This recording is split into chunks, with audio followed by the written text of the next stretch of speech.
বিসমিল্লাহির রহমানির রহিম ওয়াদ-দুহা ওয়াল-লাইলি ইযা সাজা মা ওয়াদ্দা'আকা রাব্বুকা ওয়া মা ক্বালা ওয়ালাল-আখিরাতু খায়রুল লাকা মিনাল উলা ওয়ালাসাওফা يعطيك ربك فترضى ألم يجدك يتيما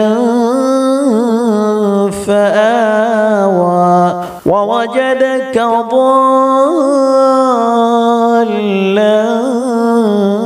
فهدى ووجدك عائلا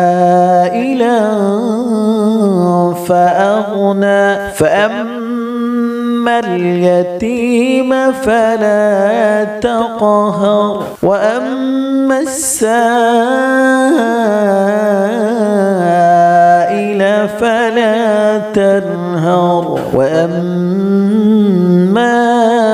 بنعمة ربك فحدث السلام عليكم ورحمة الله যদি আপনার চাকরি বাকরি না থাকে, কোথাও চাকরি পাচ্ছেন না, কোথাও কামাই রোজগারের ব্যবস্থা হচ্ছে না, তাহলে সূরা দোহার এই আমলটি করুন। ইনশাআল্লাহ কামাই রোজগারের ব্যবস্থা হয়ে যাবে, চাকরির ব্যবস্থা হয়ে যাবে। ওজিফাটি কিভাবে করবেন?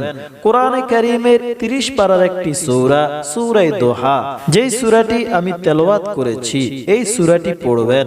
কিভাবে পড়বেন? প্রত্যেক দিন ফজরের নামাজের পরে এই আমলটি করবেন। ফজরের নামাজের পরে যেখানে ফজরের নামাজ আদায় করেছেন সেখানে বসে এই আমলটি করবেন। সর্বপ্রথম 3 বার দুরূদ শরীফ পড়ুন, অতঃপর সূরা দোহা এভাবে পড়বেন। সূরা দোহার মধ্যে মোট 9টি জায়গায় কাফ রয়েছে। যেখানে যেখানে কাফ রয়েছে সেখানে থেমে আল্লাহর একটি নাম ইয়া কারীমু, ইয়া কারীমু, এটি 9 বার পড়বেন। কিভাবে পড়বেন? যখন সূরা শুরু করবেন, সূরা পড়তে পড়তে যখন কাফের মধ্যে পৌঁছবেন তখন পড়া বন্ধ করে 9 বার ইয়া কারীমু পড়বেন।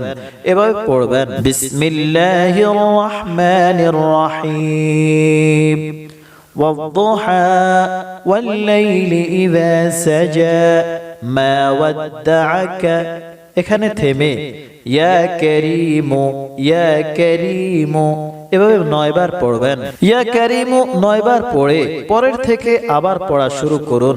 এভাবে আবার যখন কাফ আসবে তখন আবার 9 বার ইয়া কারীমু পড়বেন। এভাবে সূরার মধ্যে মোট 9 জায়গায় কাফ রয়েছে।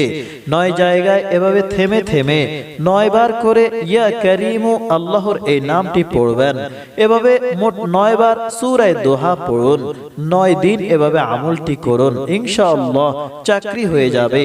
আল্লাহ না করুক যদি চাকরি না হয় তাহলে আরো 9 দিন এভাবে আমলটি করুন, মোট 18 দিন আমলটি করুন।